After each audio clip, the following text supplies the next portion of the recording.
जी तो दोस्तों, आज का जो हमारा लेसन है वो है कि वर्डप्रेस के अंदर एक पोस्ट कैसे बनाई जाती है और पोस्ट क्यों बनाई जाती है। तो सबसे पहले मैं आपको बताता चलूँ कि पोस्ट क्यों बनाई जाती है। पोस्ट जो है एक ऐसी चीज़ होती है वेबसाइट के ऊपर जो वक्त के साथ साथ चेंज होती रहती है, जो टाइमली चेंज होती रहती है। टाइमली चेंज कैसे होती रहती है?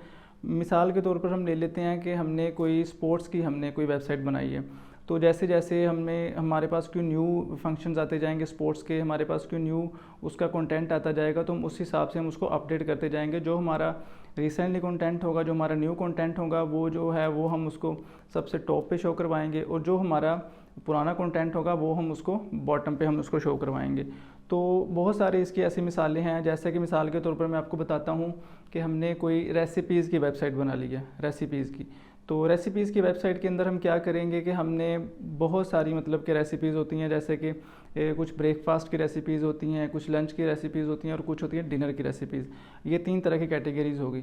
और इनके अंदर भी और बहुत सारी कैटेगरीज होती हैं। जैसे कि ब्रेकफास्ट के अंदर है, आपने कोई ऐसा ब्रेकफास्ट करना है जिसके अंदर चॉकलेट शामिल हो, तो उसके लिए आप एक अलहदा पोस्ट बना लेंगे। उसके जो कोई किसी के साथ आप कोई और आप रेसिपीज़ ऐड करना चाहें तो उसके लिए आप अलहदा पोस्टें बनाएंगे। इस तरह के एक कैटेगरी और टैग्स के हिसाब से भी हम इसके अंदर पोस्टें बना सकते हैं। कैटेगरीज़ क्या होती है कि एक कैटेगरी होगी ब्रेकफास्ट की, एक कैटेगरी होगी लंच की, और एक कैटेगरी होगी उसके अंदर डिनर की। तो उसके अंदर भी हम अलहदा टैग्स के साथ हम पोस्टें बना सकते हैं। वो ऐसे कि किसी ने क्या नाम है उसका, चॉकलेट के साथ किसी ने ब्रेकफास्ट करना है, किसी ने किसी के साथ ब्रेकफास्ट करना है।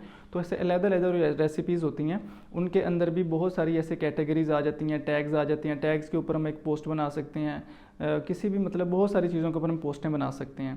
तो ऐसे टैग्स के साथ और कैटेगरी के साथ हम पोस्टें बनाएंगे। तो ये कैसे बनती है, हम चलते हैं स्क्रीन की तरफ और आपको बताते हैं कि पोस्ट वर्डप्रेस के अंदर एक पोस्ट कैसे बनाई जाती है अपनी वेबसाइट के लिए। जी तो दोस्तों आज हमने बनानी है एक पोस्ट अपनी वेबसाइट के ऊपर। हमने टेस्ट के नाम की एक वेबसाइट बनाई थी। तो पोस्ट बनाने के लिए हमने सबसे पहले क्या करना है, हम ये पोस्ट का टैब है, इसके ऊपर हमने क्लिक कर देना आल पोस्ट पे या ऐड न्यू पोस्ट पे। हम आल पोस्ट के ऊपर क्लिक करेंगे। जैसा कि एक हेलो वर्ड के नाम से एक बाय डिफ़ॉल्ट इसके अंदर एक जो है पोस्ट बनी हुई होती है, और ये जो पोस्ट है टेस्ट 2 के नाम से ये हमने बनाई थी। हम एक न्यू पोस्ट जो है अपनी वेबसाइट के ऊपर हम ऐड करते हैं। हमने न्यू के ऊपर किया क्लिक। इसके बाद हमने क्या करना है, हमने ऐड टाइटल के ऊपर हमने टाइटल ऐड करना है कि जो भी पोस्ट हमने बनानी है उसका टाइटल क्या होगा। तो फ़र्ज़ करें हम मिसाल के तौर पर हम कोई रेसिपी की ही पोस्ट बना लेते हैं। हम लिखते हैं रेसिपी, तो हमने इसकी बना ली पोस्ट। आगे इसके अंदर हमने कोई इसकी डिस्क्रिप्शन वगैरह देनी हो, या हमने इसके अंदर कोई चीज़ ऐड करनी है, हम यहाँ पर दे सकते हैं। हम यहाँ पर लिख देते हैं कि this post is for recipe लिख देते हैं इसके ऊपर। तो ये हमने ऐड कर दिया। उसके बाद अगर हमने कोई नई चीज़ इसके अंदर ऐड करनी है, मिसाल के तौर पर हम ले लेते हैं कि हमने इसके अंदर कोई पिक्चर ऐड करनी है, तो ये जो प्लस का निशान आपके सामने नज़र आ रहा है, इसके ऊपर जो है हम कोई भी चीज़ इसके अंदर हम ऐड करना चाहें तो यहाँ पर एक देखें पैराग्राफ है। अगर हम पैराग्राफ के ऊपर क्लिक करेंगे तो पैराग्राफ आ जाएगा। अगर हम यहाँ पर जाके पिक्चर के ऊपर क्लिक करेंगे तो पिक्चर आ जाएगी। अगर हम यहाँ पर हेडिंग के ऊपर क्लिक करेंगे तो हेडिंग आ जाएगी। गैलरी अगर हम कोई इसके अंदर बनाना चाहते हैं, हमने इसके अंदर कोई लिस्ट बनानी है, हमने इसके अंदर कोई कोट ऐड करना है, तो हम क्या करते हैं, हम इसके ऊपर एक पिक्चर ऐड करते हैं इसके अंदर। तो ये देखें इस पिक्चर का एक टैब जो है इसके अंदर ऐड हो चुका है। तो हमने अभी इसके अंदर क्या करना है, हम अपलोड के ऊपर जाएंगे, क्लिक करेंगे यहाँ पर, और ये देखें हमने इसके अंदर जो गैलरी बनाई होती है इसके अंदर हम सिंपली जो है जाके क्लिक कर लेंगे। तो हमने क्लिक किया किसी पिक्चर के ऊपर, ये पिक्चर हमारे पास जो है हमारी पोस्ट के अंदर ऐड हो चुकी है। इसके बाद अगर हमने इसकी कोई मज़ीद भी सेटिंग करनी हो, अगर हम इसके अंदर मज़ीद भी चीज़ें ऐड कर सकते हैं, यहाँ पर जाके हमने क्लिक करेंगे, पैराग्राफ ऐड कर लेंगे, या हमने इसकी कोई डिस्क्रिप्शन देनी है, पिक्चर्स की डिस्क्रिप्शन देनी है, या हमने कोई इसके अंदर कोई और चीज़ ऐड करनी है, तो हम यहाँ से जाके कर सकते हैं।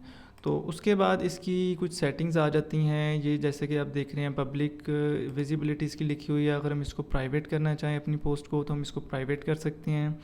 अगर हम इसके ऊपर पासवर्ड प्रोटेक्टेड करना चाहें, पासवर्ड प्रोटेक्टेड क्या होता है, पासवर्ड प्रोटेक्टेड ये चीज़ होती है कि हमने मखसूस किस्म के अपने यूज़र के साथ ये जो अपनी पोस्ट है वो शेयर करनी है, तो हम इस पोस्ट के ऊपर एक पासवर्ड लगा देंगे। तो पब्लिकली हर कोई इसको रीच नहीं कर पाएगा, सिर्फ वही रीच कर पाएगा इस पोस्ट को जिसको हमने इसका पासवर्ड दिया होगा। प्राइवेट का मतलब ये होता है कि ये सिर्फ हमें नज़र आएगी, पब्लिकली किसी को भी हमारी वेबसाइट के ऊपर ये पोस्ट नज़र नहीं आएगी। तो उसको भी जो हमने यूज़र्स इसके अंदर हम आगे पढ़ेंगे, यूज़र जो हमने ऐड किए होंगे यूज़र्स को भी ये पोस्ट नज़र आएगी अगर हमने उनको अलाउ किया होगा। तो हम इसको पब्लिक करते हैं। कोई भी पोस्ट जब हम अपनी वेबसाइट के ऊपर पोस्ट बनाते हैं तो हम उसको पब्लिक करते हैं। तो हमने इसको पब्लिक कर दिया यहाँ पर, और पब्लिश जो है अगर हम इसको इमीडिएटली करना चाहते हैं या हमने कोई इसके ऊपर डेट ऐड करनी है कि हम इसको बाय डेट के हिसाब से पोस्ट करना चाहते हैं तो हम यहाँ से वो भी कर सकते हैं।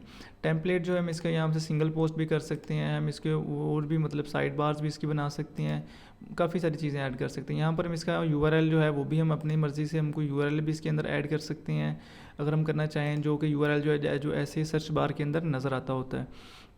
तो उसके बाद जो है हम इसके ऊपर कुछ स्टिकी टॉप इसके ऊपर हम कोई लगाना चाहते हैं, पेंडिंग रिव्यू। उसके बाद जो है इसका ऑथर कौन सा होगा, ऑथर जो है इसका टेस्ट है। जैसे कि हमारी वेबसाइट ऑलरेडी बनी हुई है, फ़र्ज़ करें हमने अपनी जो है वेबसाइट को कैटेगरी के हिसाब से हमने डिवाइड करना है। कैटेगरीज़ के अंदर हमने कैटेगरिकली हमने अपनी पोस्टें बनानी है। तो अनकैटेगराइज की एक यहाँ पर ऑलरेडी टैब बना हुआ है, एक अनटेस्टेड का टैब बना हुआ है, ये भी मैंने खुद बनाया था। अनकैटेगराइज का टैब जो है बाय डिफ़ॉल्ट इसके अंदर होता है। फ़र्ज़ करें हमने एक न्यू इसके अंदर कैटेगरी ऐड करनी है पोस्ट के अंदर, तो हम यहाँ पर जाके लिख देंगे जी रेसिपी के नाम की हम जो है इसके अंदर कर देंगे कैटेगरी ऐड। तो ये होगी कैटेगरी ऐड, इसके अंदर हम कर देंगे। हम इसको जो है पेरेंट पेज जो इसका कौन सा बनाना चाहते हैं, हम अनटेस्टेड जो है हमने एक ऑलरेडी इसके अंदर जो है पोस्ट बनाई हुई है, हम इसको ये करना चाहें तो हम इसका पेरेंट पेज हम यहाँ से सिलेक्ट कर लेंगे। अब अगर हमने कोई इसके अंदर जो है टैग ऐड करना है, हम टैग्स के हिसाब से भी अपनी पोस्ट जो है वो कर सकते हैं, इसको ऐड कर सकते हैं। जी तो दोस्तों अब हम कर देते हैं अपनी वेबसाइट को पब्लिश, यहाँ से कर देते हैं। पब्लिश करने के बाद हम यहाँ से जाके इसको देख सकते हैं। अच्छा, तो जो हमारे पास वेबसाइट है वो इस तरह की हमारे पास जो है शो हो रही है। तो नीचे देखें, जैसा कि हमने जो अभी तक वो उसके कमेंट सेक्शन तो जो था उसको हमने अभी चेक नहीं किया था, तो वो बाय डिफ़ॉल्ट जो है वो ऑन होता है।